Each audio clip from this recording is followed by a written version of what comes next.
It so just to start off with, it's DC Day, but I want to go ahead and knock out the what if. It was freaking awesome. It was awesome, dude. Like I watched it right after the episode. What if finale? If you haven't seen it, go see it. Like I said, light spoilers to no spoilers. It was rad. Camera work, cinematography, just the fight scenes, everything was just. It was glorious, man. It was on point, man. It was absolutely on point. Wow, and still to this day, Chris Hemsworth, my favorite, man. He nailed it. He nailed his voice acting to a T. He doesn't really do that much voice acting, if any. I think this is one of his first ones, and he nailed it. I mean, he was just so glorious. I like that Thor so much better, man. Like it was. I mean, granted, his Thor is nice, but that Thor was like, next level, man. The animations, everything was key. Yeah, the party Thor, the party Thor, the way he runs his life, how everything is going. It's like, because it's such a diversion of what we've come to know over the past 10 plus years. It's truly awesome. And the story between him and Jane, the matching tattoos, like how they had fun with it all, man. It was like I said, I think last week, you could tell that a lot of these actors probably had more fun doing this than actually going on set and just because they could do whatever they wanted with the characters. Even Killmonger, even though it was very similar to who we've known in his story arc, right? The acting in it and just like the voice, what do they call it? The voice inflections. Like it just seemed like it was there. And then obviously, T'Challa Chadwick Boseman's T'Challa, him having fun with it too. Like it was absolutely incredible, that what if episode. And it, what's going to happen in season 2? They definitely left a lot of things open for it. Yeah. I think they had the closure on, the whole cosmic threat. I could say there's some good closure on that. It wasn't like super open-ended to where we have to wonder what's going to happen, because I really didn't want Marvel to be like, and cut, at the end where we thought they were going to end it. And I was just like, oh God, here we go. But it's interesting because everybody had different backgrounds, like each universe person had different. It was something big different about them. Yeah, Killmonger was the only one that freaking lost his dad no matter what. True. And he ended up being who he was no matter what. So you literally can't take like family hurt, because Wakanda's all about family and taking care of your tribe and stuff like that. They really personified that with Killmonger, and his anger boils deep through multiverse. And he's very cognitive. He knows about the multiverse. So it's a very dangerous thing if he gets, because Killmonger's just he's not stupid, man. This dude is smart. He's a trained assassin. Like we see that if anybody could beat Black Panther, it would be him. Yep. Outbrain Tony Stark too. Like not obviously not the season finale, but his main episode was the going back and forth and seeing him go up and how he manipulated and just his overall smarts, like how he created, which it's funny because it's also now technically canon, a Gundam, right? Because Tony said Gundam, which was hilarious. It's seeing that side of him. As much as I loved it on screen, I liked, even though it was the same, like I said, kind of arc. It's bad. He still lost his father. I like that take a little bit better on it. Funny enough, I like this version of Killmonger that we saw, even though it was an hour max. Manipulative. Yeah. Well, and always looking in the background to what do. Hence the ending of the show with what happened with him. Yeah, Tony was just, he wasn't the same Tony, because let's say our universe Tony, let's just say that, since we spent more time with him, he knew how to fight hand to hand, and he trained and everything, but this Tony was more soft because he never went through that grueling experience of almost dying in a cave and having to survive on his own and stuff like that. He was got saved by Killmonger, so he was still the rich good looking boy, and that just didn't get his hands dirty yet. So it's very interesting how they did that stuff. And did Scarlett Johansson voice? No, there was a handful of characters. Scarlett Johansson wasn't Black Widow. Once again, fantastic. Because whoever did that was so close to her voice. I gave up wondering. At one point. Drax, the curly hair one though. And the long hair. Actually, both of them. I don't know. But they all sound like her. Yeah, Drax and Robert Downey Jr. I know for a fact were not their characters. But there was a handful of others. I mean, even what's her face came back to play even though it was like two sentences in T'Challa's episode. Angela Bassett came back for that episode. Shuri was Shuri, and I think and Thor's mom, the main actress who played her came back as Thor's well. Girlfriend, yeah, right? and Wasn't Thor, she? Sif and all those characters. And her best friend was the same. That girl's voice is too unique. Oh yeah, it's so unique. There's no way in the world. Yeah. Whoever did Black Widow, dude, like good. That voice was like so on point to Scarlett Johansson's. I was just like, damn, okay. But what if definitely my favorite, and I'll even say over Duel. Duel was good for Visions, but that's definitely my favorite animation this year.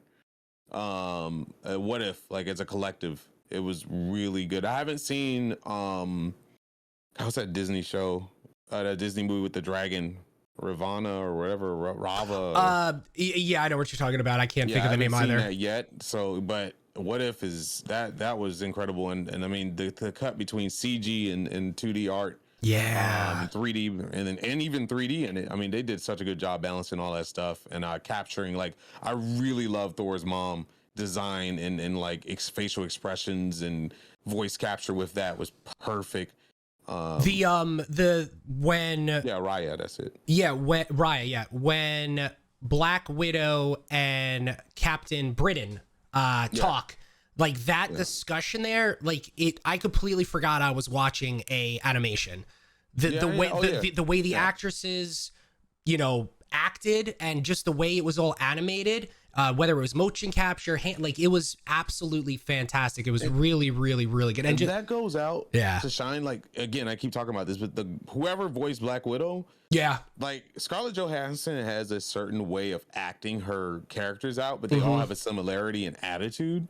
And what the fuck, that person must have studied her like so much, because I'm still convinced it was Scarlett. Like, I'm still convinced that she the first introductory to Black Widow, I knew that wasn't her. Okay. But these last few episodes, or a couple episodes, you could fool me, because I'm almost even ready to argue that it was her, because it was just too perfect. But anyway, dude, kudos to her. I love the ending. I'm not gonna spoil it, like I said. Yeah. I love the ending because that was the ending we needed.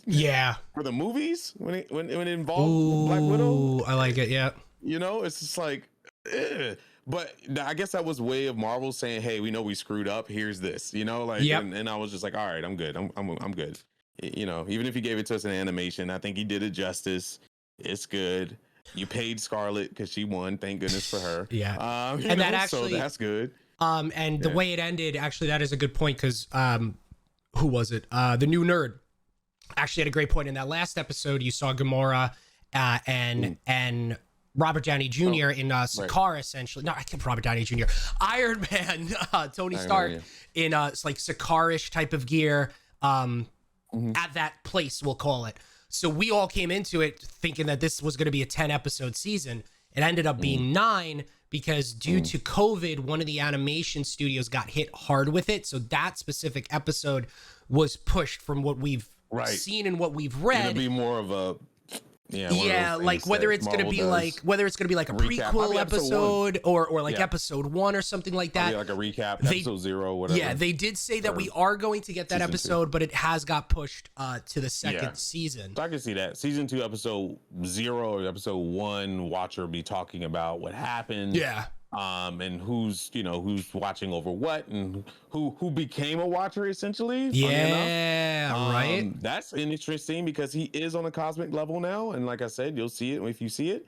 He's on a cosmic level of power right now. Freaking I mean, if you saw the episodes, you know that Doctor Strange is on a cosmic level with power. He went over 9,000. Essentially becomes on the League of Watchers. So you'll see that it's very interesting how they loop everything together and don't have to tell us much. It's just they will eventually go over it in season 2, but the fact that they have it there for us hardcore comic fans, we're sitting there just like, oh my god, this is incredible, and this, that, and the other. So, and what's going to happen with Uatu the Watcher? Obviously, he from the prior episode and obviously this episode as well, we know he actually interfered now, the one thing that he's not supposed to do. But did he, based on what was said at the end? But then again, Black Widow, like there's a lot of there's still a lot of questions that are unanswered. We got a lot of answers. We've closed a couple of stories, but there still is a lot of questions unanswered.